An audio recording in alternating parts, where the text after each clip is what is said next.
Tameka's Corner. Welcome back to my channel if you are a faithful follower and subscriber, and welcome to all the newbies who are here. So today I am going to do something that I think is really cute. I'm going to do an entrepreneur tag. As many of you know, here at Tameka's Corner, we are all about beauty, business, travel, and family. Not always in that order.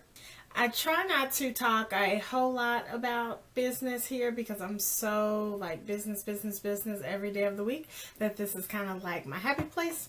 So I try to just kind of keep it light and talk about some of the fun things, some of the more fun aspects of my life. But being an entrepreneur is fun for me in a lot of ways, and this entrepreneur tag that I'm going to do had some pretty interesting questions that actually resonate more towards who I am personally in a lot of ways than who I am professionally. So anyway, I thought this was a really cool idea. If you don't know what a tag is on YouTube, it's basically where another YouTuber has answered a series of questions or talked about something in particular, and then they will tag other people who they think would be interested in that topic or have some good things to say about that topic, and then that person will then move forward and create a video concerning that topic or the series of questions. So I have the questions here on my phone, and so I am just going to scroll down the list of questions and just answer them, just whatever comes to the top of my head first. So this is kind of like a get to know me kind of thing, but it's called the entrepreneur tag. And the first question says, tell us who tagged you and where you can find their video. So what a great place to start. So the person who tagged me was Tracy Timberlake, the awesome, amazing, sweet Tracy Timberlake. I am a part of her group on Facebook. She is a vlogger, she is a YouTube strategist, she does video marketing, all things video related to entrepreneurs, helping entrepreneurs become more visible on YouTube and Facebook and other platforms where you can use video to market your business. So she's really sweet, really awesome. And she did an entrepreneur tag and tagged everyone in the group. So that's why I am doing it. Where you can find her online is tracytimberlakeonline.com, or you can join her Facebook group. If you search for her, I'm sure it will come up. Number 2, now tell us who you are and what you do. So I am a business owner. I own 3 different businesses, so you could probably call me a serial entrepreneur. I love helping with startups. My baby of the group, my main focus is Authentically You LLC. It is a personal and virtual assistant firm.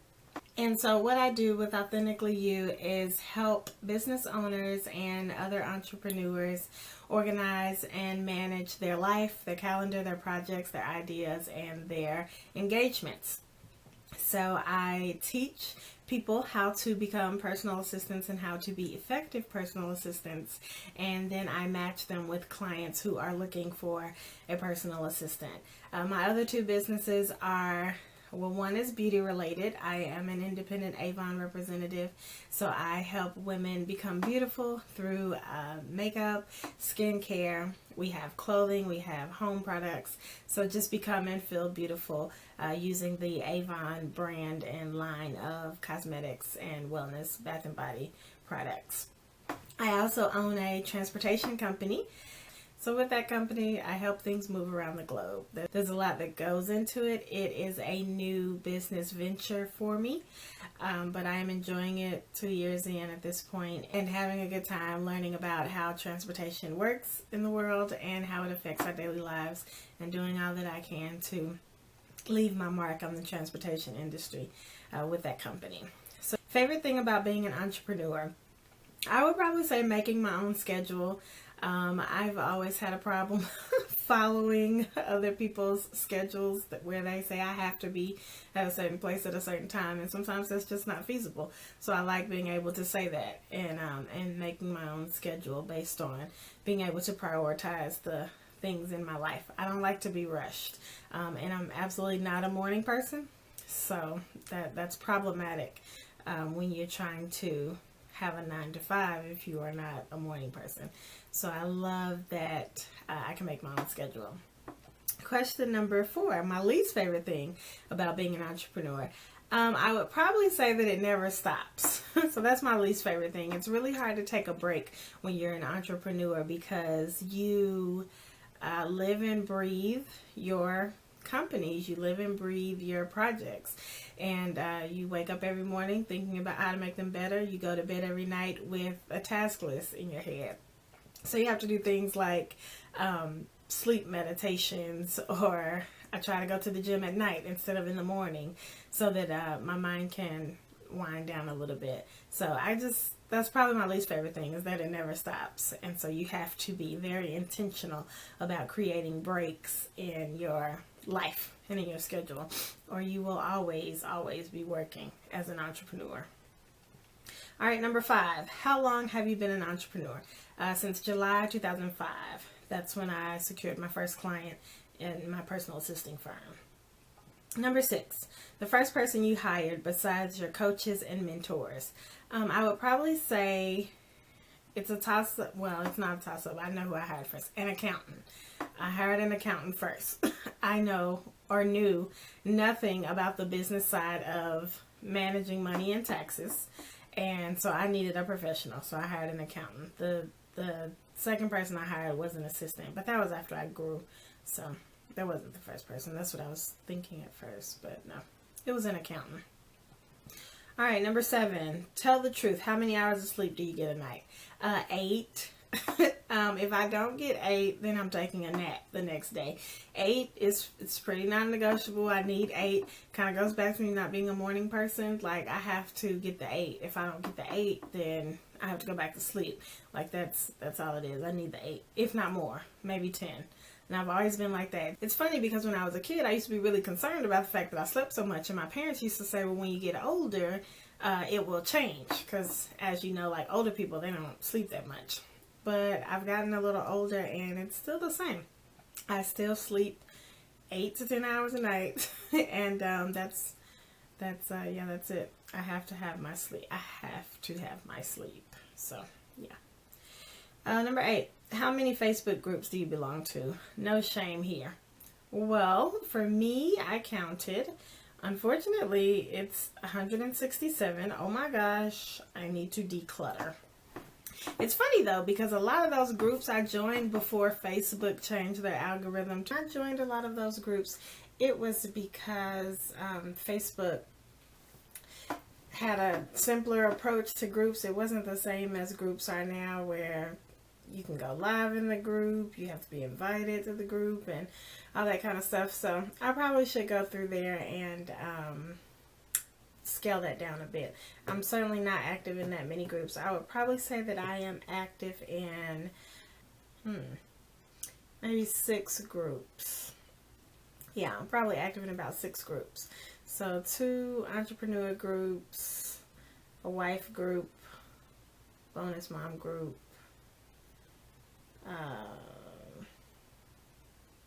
and then some groups that I admin. So yeah. So anyway, that's how many groups I'm in.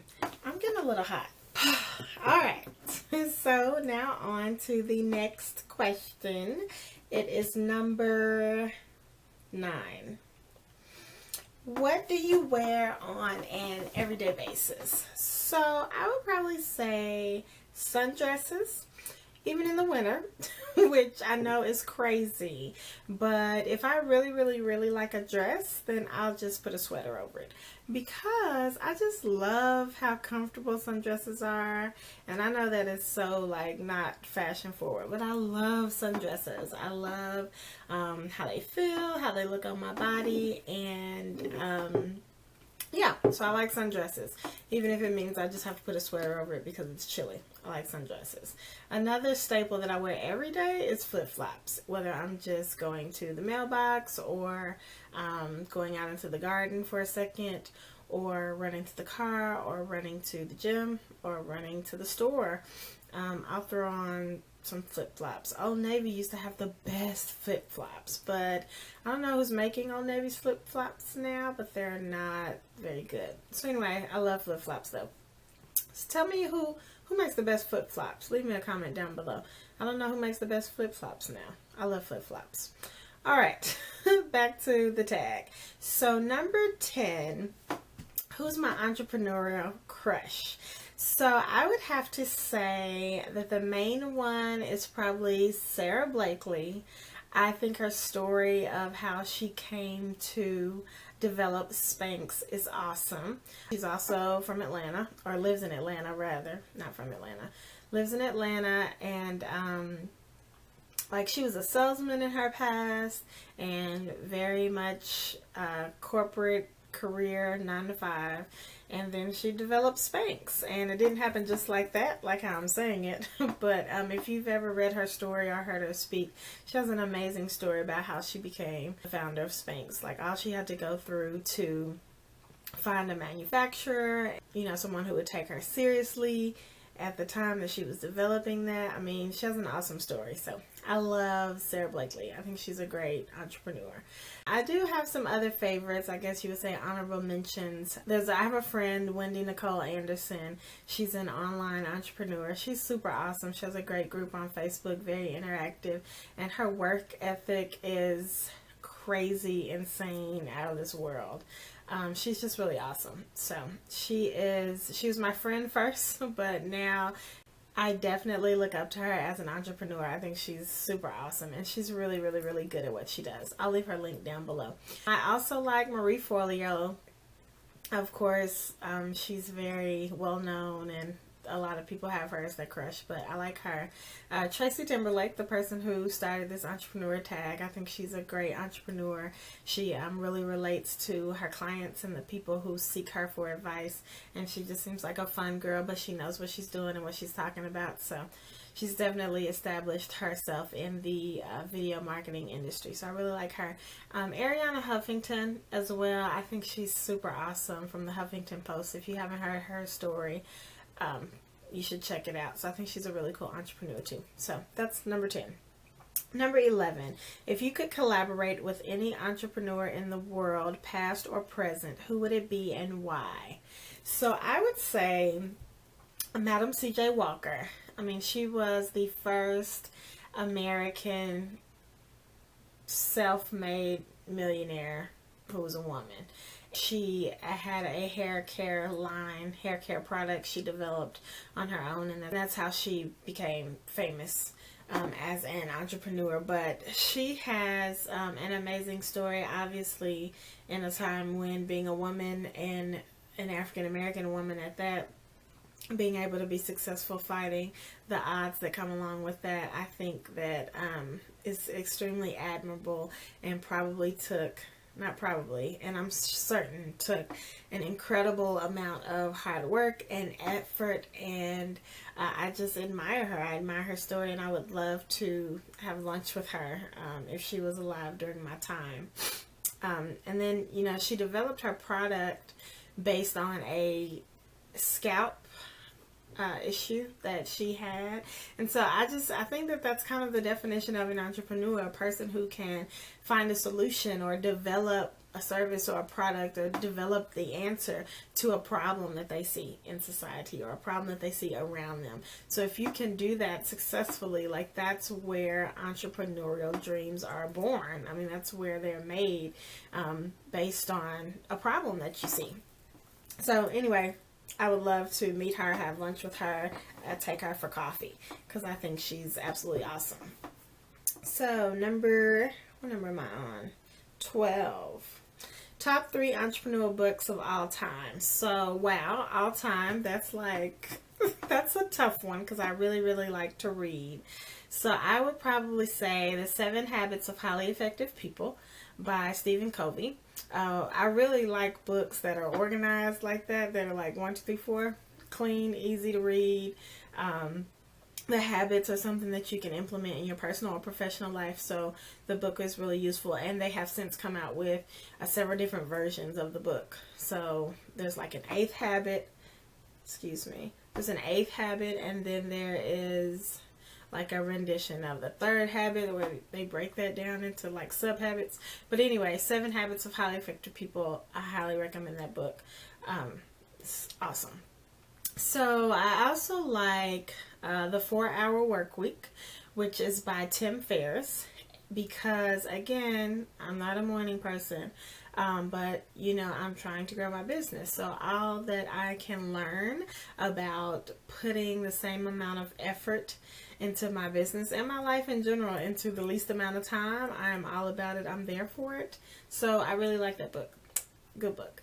And so last but not least, I love The Power of Being Broke. And if I'm not mistaken, that is the newest of the three, the most recent to come out. So that book is by Damon John, and you know him from the Shark Tank.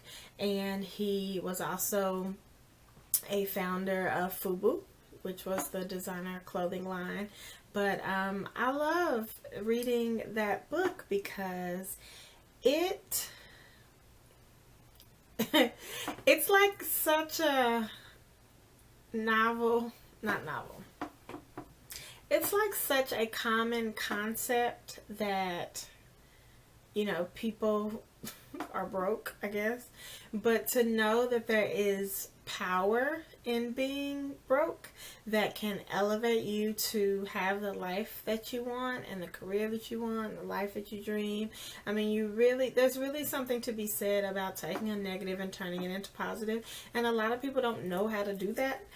So the book just kind of speaks to and attests to what that really means, what it means to take being broke and turn that into the fuel that you need and the pedestal that you need to elevate yourself. So it's a really good book, The Power of Being Broke. And he had a lot of like testimonials and stuff on his website before I read the book from people of various walks of life. This is one guy on there, and I can't remember who it was, but he was talking about how being broke was the best thing that ever happened to him. And how, I mean, really, how often do we think about that? How often do we think that being broke is a blessing? But in terms of business, you know, it is, and it was for these people, and there is immense power in not having the capital. They talk a lot about capital, not having the capital that you need. And there's this one guy, he was like, you know, it used to be the most sought after thing in starting a business was capital, but now it's somebody's drive and will to succeed. And I mean, I'm all about it, because when you have drive and will and determination, and you're using that to propel you forward, there is nothing that can stop you. So anyway, there's power in being broke, says Damon John. If anybody knows him, tell him I love the book. Now the next question is number 13. Where do you get your best work done? So that's a tie. I would probably say I get my best work done at the beach if I'm in front of the ocean, because I love the ocean. I'm such a water baby. But I was born in Oklahoma, so it's inland, landlocked, and no beach, no ocean. So I still was able to be productive and get things done. The second best place would be my office. I love my office, so it's like you really should design the space that you're in to fit your personality, and design it with things that will enhance your creativity and your motivation. So, you know, I have sticky notes. I have this super like colorful rug, and I have paper clips everywhere, and I have a chalkboard that I made, and a cork board, and a dry erase board. And so yeah, I have lights, different kind of lights depending on my mood. So a lamp with like a yellow light, and then a regular lamp, and a three what do you call it, like dimming lamp, and I have a salt rock lamp. And so yeah, I have a printer that I love, two printers actually that I love, and I have a rocking chair. I could go on and on about all the things that I've put in my office to make it my happy place. So I do love coming in my office, and I can and have before stayed in here all day long. Love my office. So the next question, number 14, and we're almost to the end because there are 16 questions. You're working super late and need sustenance. What drink, snack items can we find on your desk? So I really like, I actually have one on my desk now. There's a Deer Park. It's empty now. but I really like this Deer Park sparkling water. So it comes in different flavors. This one was strawberry lime, but they also have a lemon one that's really good and a watermelon one that's really good. Anyway, I really like these. They're really good. So you need a kick, but you don't want to drink any soda, so I'm all about it. But it's an acquired taste. I will say that. Most people might not like it, but I like it. So other than that, you might also find my new favorite Starbucks drink. It is the iced cinnamon almond milk macchiato. Oh my gosh. It is thebomb.com. So they put cinnamon on top, and the almond milk is so smooth and creamy but not heavy. And yeah, it's good. It has caramel in it. I think it has caramel. Might not be caramel. I think it has caramel. Oh my god, it's really good. And it's iced, so it's iced coffee. So really, really good. So I like that. I guess the snack on would be fruit and nuts. Any kind of fruit. I love fruit. So watermelon, kiwi, grapes, oranges, navel oranges, apples. I'm not a cutie or a halo girl. I hate those. I don't like a little bit. Like an orange is not supposed to look like that. So yeah. So fruit and nuts. Love walnuts. Love almonds. You know what I really like to do though? Is crack nuts at Christmas. If you don't know how to crack nuts, you are not living. I love to crack nuts. But only at Christmas time. Okay, so number 15. Tapping or meditation. So I don't even know what tapping is, so I'm going to go with meditation. But I think Tracy, who made this tag, has a video on tapping. So we should probably go look at that. I don't know, but I do love to meditate. I love to meditate at the gym when I'm on the hydrotherapy massage bed, and I love to meditate before bed. So, love meditation. So, last question, number 16. What is the best advice you can give to someone who wants to be an entrepreneur? So, there's 4 things. I had to think about this one a little bit, but I'm going to say I've narrowed it down to 4 things. So, I would say the first thing is to have thick skin. I was not naturally born with thick skin, nor did I develop it growing up. I had a great childhood. School was awesome. Parents were awesome. Family was awesome. My big brother was a big brother. He was awesome. Still is awesome. So he's my only sibling. So family great, school great, life great, until I became an adult and got a job. And started a business and started dealing with clients. And I was just like, what? People are mean. Like, there are really cruel people in the world. And I don't know if my parents just did a great job of keeping me in a bubble, but I did not encounter rude, mean people until I became an adult. And particularly a business owner. Because, you know, people just don't have a filter. They wasn't raised right. So, yeah. Anyway, gotta have thick skin, develop thick skin. Do that before you even start your business, before you become an entrepreneur. Just develop thick skin. People gonna tell you no, it's not a bad thing. People gonna critique your business and your methods. That doesn't have to be a bad thing either. But it will come, and it will come often. So, develop thick skin. Get a mentor. I cannot express to you enough how important it is to have a mentor. And it doesn't matter what stage you're in business, if you're just starting out, or even if you've had a business for a long time, all of the best have a mentor. You need someone to give you sound advice. You need someone to bounce ideas off of. You need someone to help stimulate your genius. You need a mentor. You need someone with expertise. You need other people who are constantly learning. And you need somebody who's going to tell you the truth. So, mentor, gotta have it. That should be number 1. So the other 2, okay, also get a personal board of directors. That was something my mentor taught me. Lee Watts, shout out to Lee. She is the owner of Ashby and Watts Consulting. Shout out to Ashby and Watts.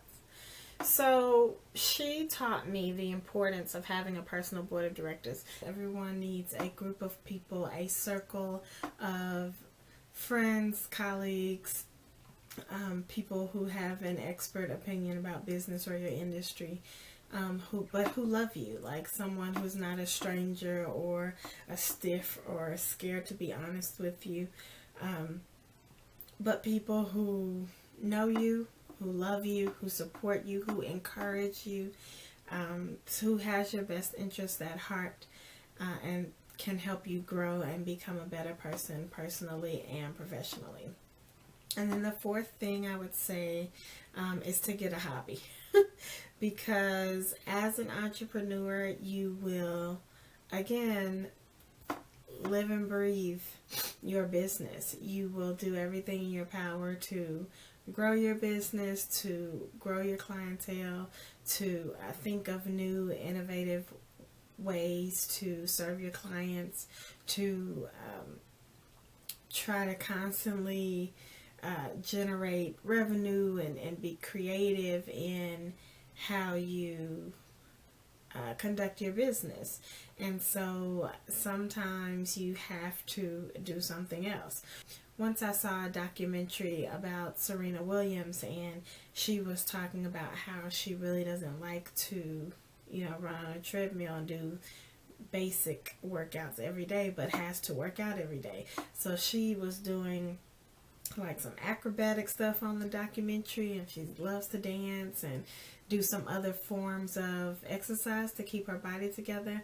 But having hobbies that are not business related but other things that you just like to do can also stimulate your creativity, can also help you come up with innovative products for your clients, can also help you relax, but help you have some of your most creative, profound moments in business, just by doing something else, something other than your business. So whether it's painting or cooking or dancing or making YouTube videos or crafting, sewing, gardening, whatever it is that you like to do outside of work, make sure that as an entrepreneur you have that. Because the difference between being an entrepreneur, one of the differences between being an entrepreneur and having a 9-to-5 job is that, with a 9-to-5, you go home and there's something tangible that says, shut this off. You get in your car, you leave a building, and you enter your home, and something in your brain says, okay, turn off work. Well, as an entrepreneur, especially if you work mostly from home, there is no tangible physical trigger that says turn off work. So you have to be, again, strategic and intentional about doing other things outside of work in order to rejuvenate, revive, and keep yourself healthy, mentally healthy, physically healthy, in a place where you can do your best work and best serve your clients, yourself, and your family, and God. And so you need to do something else to keep your mind off things from time to time. So that's good advice, I think, to give to someone who is an up-and-coming entrepreneur. So develop thick skin, get a mentor, have a personal board of directors, and get a hobby. So those are my things. Thank you all for joining me with this tag. I feel like it's long. I can be long-winded, but I'm sure once I edit it down, it may not be as long as I think. But thank you for coming to Tameka's Corner. If you haven't subscribed, please do so below. Hit the subscribe button. Let me know you're out there. Leave a comment. Show me some love. Give me the thumbs up. If you want to get notifications from me when I have uploaded videos, you can make sure to hit the bell icon that's next to the subscribe button. And follow me on Instagram at Tameka's Corner. Come back and check me out here at YouTube, and you can also go to tamekascorner.com to read some of my blogs whenever I am in the mood for a little writing. So thank you all for coming wherever you are in your corner of the world. As always, I hope you're having an amazing, authentic day. So thank you. I love you guys. Bye. Mwah.